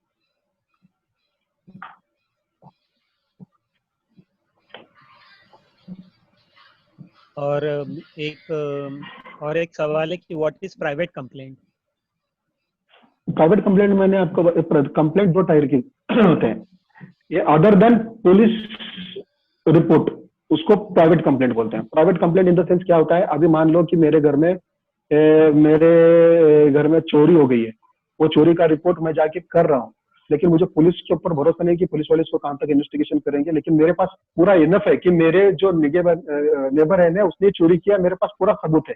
उसको लेके मैं क्या करता हूँ, सीआरपीसी सेक्शन 190 रीड विद 200 के तहत में एक प्राइवेट कंप्लेंट प्रिपेयर करूंगा। उस कंप्लेंट में लिखूंगा फला फला मेरा जगह घर है, फला फला जगह मैं रहता हूँ, बाजू में मेरे जो नेबर है उन्होंने मेरे घर में चोरी की है, इसके लिए मैं नीचे इतने विटनेसेस तपासना चाहूंगा, मैं सीसीटीवी देखना चाहूंगा। ऐसा करके यहाँ पे पुलिस वाले की मदद नहीं मिलेगी इन्वेस्टिगेशन, जो भी ऑफेंस है उसको इन्वेस्टिगेट करने के लिए तुमको खुद एविडेंस लीड करना पड़ेगा। इसमें इसको बोलते हैं प्राइवेट कंप्लेंट इंस्टीट्यूट करना under section 190 read with 200 of CrPC. और एक सवाल है कि एफआईआर रजिस्टर नहीं करने पर पुलिस ऑफिसर को जो एप्लीकेशन दिया जाएगा उसे इन्वर्ट करना जरूरी है क्या? हाँ जरूरी है, इट्स मैंडेटरी। और फिर उसके बाद में प्राइवेट कंप्लेंट फाइल करने के लिए आएगा ना, जब पुलिस वाले रिफ्यूज करते हैं तब हम जाके प्राइवेट कंप्लेंट भी फाइल कर सकते हैं। ये वो प्राइवेट कंप्लेंट का जवाब भी आएगा। तो प्राइवेट कंप्लेंट फाइल करने के लिए तुम्हारे पास सबूत चाहिए ना, डॉक्यूमेंटेशन चाहिए। क्या हो गया? और अभी अजीम सर के जो पहले सवाल का जो जवाब दिए तो उनमें ये लिखा गया है कि तो इस केस में प्रिकॉशन के तौर पे क्या करना चाहिए? कौन से? जैसे इन्होंने अभी के ताल्लुक से सवाल नहीं मतलब जो क्या लिखे कि पुलिस जो पार्टिसिपेंट एक साथ बैठे हुए हैं उनको अरेस्ट कर सकते हैं, तो ऐसे में क्या ये करना चाहिए? जब पुलिस वाले, जब हमारे प्रिकॉशन हमारा ये होता है, जब पुलिस वाले हमको अरेस्ट करने के लिए आते हैं, अगर बोलेंगे कि वो अरेस्ट हमको कर ले रहे हैं, तो हमको उसके फर्स्ट ऑफ ऑल हमको हमारा जो भी ये चलता है, अभी मान लो हम एक हॉल में प्रोग्राम कर रहे हो, प्रोग्राम की इत्तला कंसर्न पुलिस स्टेशन को देते हैं हम, इंटीमेशन लेटर, परमिशन नहीं, पुलिस स्टेशन को देना है। फला फला जाके हमने अभी मान लो एक इसका सीएसटी के पास में अंशु में लाइब्रेरी है ना, वहाँ लाइब्रेरी में हम एक प्रोग्राम ले रहे हैं, लीगल अवेयरनेस का प्रोग्राम लेने वाले हैं, और वहाँ 100 लोग पार्टिसिपेट करने वाले हैं, या कम से कम 10 लोग रहेंगे। उस टाइम पे पुलिस वाले आते हैं और इंक्वायरी करने के लिए आते हैं, तो हमारा प्रिकॉशन क्या रहता है, उसके पहले ही हम क्या कर देंगे कि वो कंसर्न पुलिस स्टेशन के बाजू में उस जहाँ पे वो आता है वहाँ पे जाके एप्लीकेशन दे देंगे, एप्लीकेशन फॉर इंटीमेशन, फला फला जगह पे ये ऑर्गेनाइजेशन के तहत पे लीगल अवेयरनेस प्रोग्राम कंडक्ट किया गया है, इसके लिए आपको इंटीमेशन दिया गया, इसमें 10 पार्टिसिपेंट आने वाले हैं और ये प्रोग्राम 1.5 घंटा चलेगा। और एक इंडोर सवाल प्रोग्राम के लिए परमिशन की जरूरत नहीं है, पब्लिक प्रोग्राम करने के लिए परमिशन की जरूरत होती है। इंडोर के लिए intimation that's enough, this is the precaution. और एक सवाल है फिरोज इनका कि agitation against CAA comes in UAPA? No, not at all, लेकिन इसको डाल रहे हैं, इसको उस परिभाषा में उसको लाने के लिए कोशिश करेंगे। मैं आपको बोला कि UAPA जो होता है ये टेररिस्ट एक्टिविटीज और टेररिस्ट एक्ट के लिए डील किया जा रहा है, लेकिन टेररिस्ट एक्टिविटीज और टेररिज्म की जो डेफिनेशन है, वो डेफिनेशन में उन्होंने एक इंसर्जेंट एक वर्ड इस्तेमाल किया है, यानी क्या हो गया इसका, विद्रोह, बगावत। इसके ताल्लुकात से अभी का रिसेंट का एग्जांपल मैं वो दिया आपको, सफूरा जगर का, उसका क्या कसूर है, क्योंकि वो भी सीए का एंटी प्रोटेस्ट जो शाहीन बाग चल रहा था, मेन शाहीन बाग में, वो उसको होस्ट कर रही थी, वो एक PhD की शायद स्टूडेंट है और जामिया कोऑर्डिनेशन कमेटी की वो क्या है, सदस्य आई थिंक सो। इसमें अभी फिलहाल में जो एंटी CAA NRC NPR के जो एंटी CAA NPR NRC के प्रोटेस्ट जो कर रहे थे, ये 4 ऑर्गेनाइजेशन थे, एक जामिया स्टूडेंट कोऑर्डिनेशन कमेटी, हिजरा तोड़, फिर उसके बाद में से एक पॉपुलर फ्रंट का नाम है उसमें, और एक किस को कैद करोगे। इनके जो लोग हैं, हर एक जो इनके जिम्मेदार है, हर एक जिम्मेदार को उठाया है, और इसमें जो टुकड़े टुकड़े गैंग का लीडर बताया खालिद उमर। इसमें जो FIR अभी एक रजिस्टर है इसी ताल्लुका से, जो CAA का जो प्रोसेस चल रहे थे इंडिया भर में, भारत भर में जो CAA के प्रोटेस्ट चल रहे थे, उस प्रोटेस्ट में उन्होंने क्या कर दिया कि इनके जो स्पीचेस होते थे ना, जाके उस स्पीचेस को रिकॉर्ड कर लिया, और उन्होंने बोला कि हर जगह इन लोगों ने जाके प्रोवोकेटिव स्पीच दी है। इसके वजह से नॉर्थ ईस्ट दिल्ली में टेंशन क्रिएट हो गया 2 कम्युनिटी में, और वहां पर राइट्स हो गए। इसको उन्होंने क्या दिया कि उन्होंने जो लोगों को बोलो। हाँ जी बोलिए। हाँ, तो ये जो होने के बावजूद, जी बोलो। हाँ जी, पूरा कर लीजिए उस स्टेटमेंट। हाँ, ये मैं ये CAA के ताल्लुका से बोलता हूँ ना, क्योंकि UAPA में अरेस्ट है सफूरा जगर, जो अभी अरेस्ट है ना लेडी, प्रेग्नेंट लेडी, वो UAPA में अरेस्ट है, और उसके ऊपर दंगा भड़काने का इल्जाम लगाया गया है। दंगा कैसे भड़काई इसने, जो प्रोटेस्ट में जाके लोगों को भड़काया कि वो ये जो CAA निकला है, ये क्या है, मुस्लिम के खिलाफ है, इसके लिए मुस्लिम को बहुत परेशानी आने वाली है, इसके लिए हमको तैयार रहना चाहिए। इस तरह का जो प्रोवोकेटिव स्पीच देके उन्होंने दंगा भड़काने का काम किया है, इसके लिए उनको UAPA पे डाला गया है। और हम अभी भी अगर कोई प्रोटेस्ट करते हैं तो वो UAPA के तहत में नहीं आएगा, लेकिन आपको वो अनलॉफुल असेंबली के तहत में, और परमिशन नहीं दिया उसके तहत में, बॉम्बे पुलिस एक्ट 37 सब क्लास 1 के तहत में, बॉम्बे पुलिस एक्ट 135 के तहत में, CRPC सेक्शन 144 के तहत में, और IPC सेक्शन 142 से लेकर 149 के तहत में अरेस्ट कर सकते हैं, आपके ऊपर गुना रजिस्टर कर सकते हैं। अच्छा, और एक सवाल। हाँ जी, गो हेड।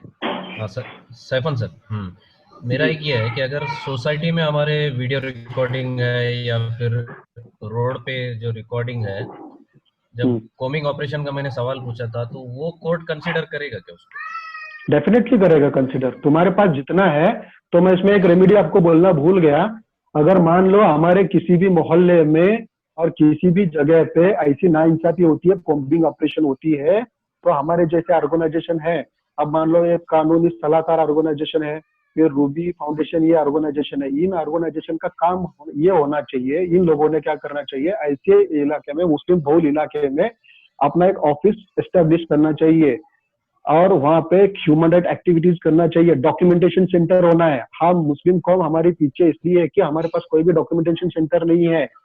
अगर ये अभी कॉम्बिंग ऑपरेशन आपके एरिया में हो गया तो फौरन क्या करना था, कोई भी एक ह्यूमन राइट ऑर्गेनाइजेशन आपके एरिया में आना था, आके फैक्ट फाइंडिंग करना था। फैक्ट फाइंडिंग करने के लिए जरूरी नहीं कि 10-15 होना चाहिए और इंटेलेक्चुअल होना चाहिए, क्यों ये नहीं है, तुम्हारे को खाली थोड़ी सूझबूझ होना है, कोई भी आना है और एक ऑर्गेनाइजेशन के तहत में उसके फैक्ट को टटोलना है, सच में कॉम्बिंग ऑपरेशन क्यों हुआ है, क्या हुआ, क्या रीजन है, और जो ट्रुथ है वो सामने लाना है और उसको पब्लिश करना है। पब्लिश करना इन द सेंस क्या है, गवर्नमेंट अथॉरिटीज को देना है, सीएम को देना, डीसीपी को देना, एसीपी को देना, स्टेट ह्यूमन राइट कमीशन को देना, माइनॉरिटी कमीशन को देना, पब्लिक ग्रीवेंस कमीशन को देना, ये जो फिर एक कॉपी पीटीआई को देना। यहाँ पे क्या करना है, ये जो कॉम्बिंग ऑपरेशन को हम क्या कर रहे हैं, पुलिस ने एक नैरेटिव मीडिया के सामने लगा, हम दूसरा नैरेटिव सामने लाना हमारा, ये होता नहीं है, ये करना बहुत जरूरी होता है। और एक सवाल समझ है में आया नहीं इनका, तुमको? हाँ जी, और एक सवाल है इरशाद सर का कि उन्होंने किया कि अगर उन्होंने इन्वर्ट नहीं किया तब क्या? पोस्ट, ये इनके पहले स्पीड का पोस्ट, जो हाँ एफआईआर रजिस्टर स्पीड करने पोस्ट जो भेजना है। एप्लीकेशन। आया समझ में, मुझे ये बोलना भी भूल गया मैं, ये बोलना चाहिए था मुझे भी कि अगर वो रजिस्टर करने, कभी कभी इन्वर्ट करने से भी मना कर देते हैं, क्योंकि मैटर इतना हॉट होता है, या तो कोई उनके ऊपर पॉलिटिकल प्रेशर होता है, या तो कोई बड़ा आदमी होता है उसके खिलाफ नहीं कर लेते हैं। तो अगर मना और रिसीव नहीं देगा बोले ना, सीधा क्या कर देना, पोस्ट ऑफिस में जाके स्पीड पोस्ट करना और उसकी जो रसीद होती है वो संभाल के रखना और उसके जरिए प्राइवेट कंप्लेंट फाइल कर देना कोर्ट में। अच्छा, जज़ाकल्लाह। और एक स्पीड पोस्ट सवाल है, है ईमेल अजीम है। सर का। और एक सवाल है अजीम सर का कि as you said do not admit offence under the torture of police as it can be used as an evidence against you, but what if the victim hasn't accepted the offense but the police officer record it by himself and claim that the person has accepted the crime? कि नहीं, मतलब ऐसा उसने नहीं हो कुछ सकता। बोला नहीं है, मगर लेकिन पुलिस पुलिस फिर ऑफिसर भी ने बोलती खुद है कि रिकॉर्ड इसने करके ऑफेंस लिख कर दिए। ये ऐसा नहीं होता है, कोई भी ऑफेंस जो कबूली जवाब होता है ना, वो पर्टिकुलर किसी सीनियर इंस्पेक्टर इसके सामने नहीं होता है, वो होता है डीसीपी लेवल रैंक के ऑफिसर के सामने वो कबूली जवाब देना है वॉलेंटरीली। लेकिन पुलिस वाले उसको मार तोड़ के उसके ऊपर से कबूली जवाब लेते हैं। यदि मान लो इसने कबूली जवाब नहीं दिया और इसकी सिग्नेचर तो करना पड़ेगा ना उनको, उसकी। अगर तुम, ये उनका कहना, आजम सर का कहना ये है कि बाबा इसने नहीं कबूली जवाब नहीं दिया तो टॉर्चर सहन कर, लेकिन पुलिस ने एक झूठा कबूली जवाब बना लिया और उसने बोल दिया कि इसने ये कबूली जवाब दिया है बोल के, ठीक है ना, वॉलंटरी दिया है बोल के पुलिस वाले प्रोड्यूस करेंगे। लेकिन उस कबूली जवाब पे सिग्नेचर होती है, वो सिग्नेचर को कैसे वो पुलिस वाले करेंगे, चेक तो नहीं कर सकते। और डीसीपी उसको अप्रूवल देना है, हर कोई आके डीसीपी बोलेगा ठीक है तूने दिया, ऐसा नहीं होगा, उनको भी नौकरी प्यारी होती है, वो ऑफिस से ही करवाते हैं, ठीक है। और एक नाहिद, इनका सवाल है कि हर पुलिस स्टेशन में रिमांड रूम रहता है जहां पर टॉर्चर होता है, ये एकदम क्लियर है, तो ह्यूमन राइट्स इसके खिलाफ कुछ क्यों नहीं कर सकते हैं? ह्यूमन राइट के खिलाफ आप गए नहीं है तो कैसे करेंगे? ह्यूमन राइट थोड़ी अपने आके देखेगा बैठेगा। जब भी कोई ऐसा टॉर्चर रूम होता है, वहाँ टॉर्चर रूम नहीं होता है, वहाँ पे सेल होते हैं, वो पुलिस वाले अपने केबिन में लाके उनको टॉर्चर करते हैं। और जहाँ पे हर एक पुलिस स्टेशन में जो सेल होता है ना, जो डिटेनी को रखते हैं, जो रिमांड में जिसकी फर्दर कस्टडी मिल गई होती है, वहाँ पे ऐसा कोई टॉर्चर का सामान आपको नहीं मिलेगा, सब वो अंदर डाल के रखते हैं। और जब तक तुम कोई भी, अब डॉक्टर के पास जाके तुम्हारी बीमारी क्या है तब तक आप बताओगे नहीं तो डॉक्टर आपको इलाज नहीं करेगा, आपको चेहरे के देख के बोलेगा बाबा तू बीमार दिख रहा, मैं तेरे को इलाज दूंगा, ये दूंगा तो आप ठीक हो जाएगा, ऐसा नहीं हो जाएगा। तो इसके लिए हमको क्या करना है, वॉलेंटरली, अगर आपको लगा है कि बाबा ये यहाँ पे टॉर्चर रूम है और टॉर्चर रूम में फला फला हिस्सा है, उसका स्टिंग ऑपरेशन करो, या तो फिर उसका रिकॉर्ड क्रिएट करो, या तो फिर आपको खाली ऐसा डाउट है तो फिर भी एक application of state human right action commission को करो और इंक्वायरी कंडक्ट करने की मांग करो। और एक सवाल, नेक्स्ट सेशन हम जल्दी बता देंगे शेयर करके कि नेक्स्ट सेशन कब रखेंगे। अब और एक नाहिद, इनका सवाल है कि हर पुलिस स्टेशन में एक कमेटी होती है जिसमें ह्यूमन राइट्स के मेंबर भी होते हैं, इनका क्या काम है? जो ह्यूमन राइट कमीशन हर एक पुलिस स्टेशन में जो कमिटी होती है उसमें ह्यूमन राइट के जो मेंबर रहते हैं उनका काम होता है कि जो भी आरोपी लाते हैं अरेस्ट करके उनका मेडिकल हो गया है या नहीं हुआ है, उनको टॉर्चर हुआ है या नहीं हुआ है, उनको खाना टाइम पे दिया है या नहीं दिया है, ये चेक करने का काम उनका होता है और उसकी रिपोर्ट बना के उनको जो अपॉइंटमेंट किया होता है उस ऑफिसर को उनको देना होता है।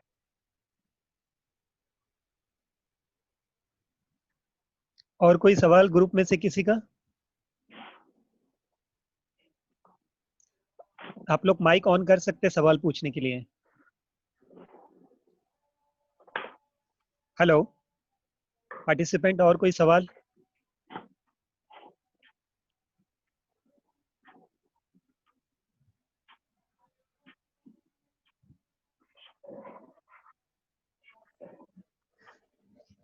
ईमेल्स बताया ना एडवोकेट साहब ने, ईमेल्स जो बताया कहाँ कहाँ आपको भेजना है, वो ईमेल आपके। अच्छा, वो ईमेल्स, अच्छा, वो हाँ। हम लोग नोट डाउन करके सुन के आप सभी को मतलब शेयर कर देंगे, जो माइनॉरिटी कमीशन और ह्यूमन राइट्स ओरली इतना कमीशन। मालूम नहीं पड़ता है ना किधर। हाँ चलेगा, वो हम वो लोग नेट पे रिकॉर्ड अवेलेबल है करके पूरा। आप अपने कम्युनिटी मेंबर इस में पे? शेयर कर सकते हैं ना। हाँ जी चलेगा, वो हम लोग शेयर कर लेंगे। Thank okay, you. और किसी के कोई कुछ सवाल पूछ लीजिए, क्योंकि एडवोकेट सैफान काफी कीमती वक्त देकर आज हमारे बीच में है, नहीं तो ये बहुत से अभी अरे ऐसा केसेस में मत ही नहीं उलझे है, हुए ऐसा और नहीं बहुत से है। काम कर रहे हैं। कोई सवाल नहीं? No questions? तो हम लोग सोचते हैं कि हम लोग अभी वाइंड अप कर लेते हैं। तो उसके पहले मैं बहुत बहुत शुक्रगुजार हूँ एडवोकेट सैफान सर का कि इतने वक्त निकाल कर इन्होंने हमें टाइम दिया और बाकी लोगों को इनलाइटन किया कि लीगल लॉस के क्या क्या प्रोसीजर्स है और किस तरह से हमको मतलब अच्छी तरह से रहना है लीगल लॉस समझ के। और बाकी पार्टिसिपेंट का भी मैं शुक्रिया करूंगा कि उन्होंने भी वक्त निकाल कर ये सेशन अटेंड किया, और साथ में इसकी रिकॉर्डिंग हम शेयर करेंगे, तो आप अपनी लोगों तक शेयर करो और हो सके तो इसको बढ़ाओ। और आगे भी हम लोग एडवोकेट सैफान को और भी बुलाएंगे और आगे जैसे सीरीज वाइज एक सेशन रखते रहेंगे, तो ताकि क्या होगा कि हम लोग उस लूप में रहेंगे और हम लोग हमारी इंफॉर्मेशन बढ़ाते रहेंगे इस चीज़ का। और मैं उम्मीद करता हूँ सभी को ये लेक्चर मतलब अच्छी तरह से समझा होगा, और कोई सवाल जवाब रहेंगे तो आप ग्रुप में शेयर कर सकते हो, हम एडवोकेट सैफान तक पहुंचा दे देंगे। और उसके साथ में मैं शुक्रगुजार हूँ हमारे होस्ट रफीक भाई का, जो एक सीईओ होने के बाद भी हमारे हमारे लिए टाइम निकाल के हमेशा एक कौम की खिदमत के लिए खड़े रहते हैं। तो मैं इन दोनों एडवोकेट सैफान और रफीक भाई का शुक्रगुजार हूँ, और मैं ये एंड करता हूँ। रफीक भाई कुछ कहना चाहेंगे? रफीक भाई, रफीक भाई, रफीक भाई, रफीक भाई, शायद रफीक भाई बिजी हो गए। तो we end a session. Okay, मैं सबका शुक्रगुजार हूँ, और सभी के साथ में जो जो अभी जिसको ईमेल चाहिए रहेगा या पर्टिकुलर वो चीज़ शेयर कर दी जाएगी। और जज़ाकल्लाह, हम आपको अगले सेशंस के लिए इन्फॉर्म ज़रूर करेंगे। जज़ाकल्लाह बहुत खैर। बहुत शुक्रिया जज़ाकल्लाह खैर, आपने मुझे प्लेटफॉर्म दिया, कुछ बात रखने की मौका दिया, शुक्रिया जनाब। हाँ जी, जज़ाकल्लाह, जज़ाकल्लाह खैर। Thank you. जी।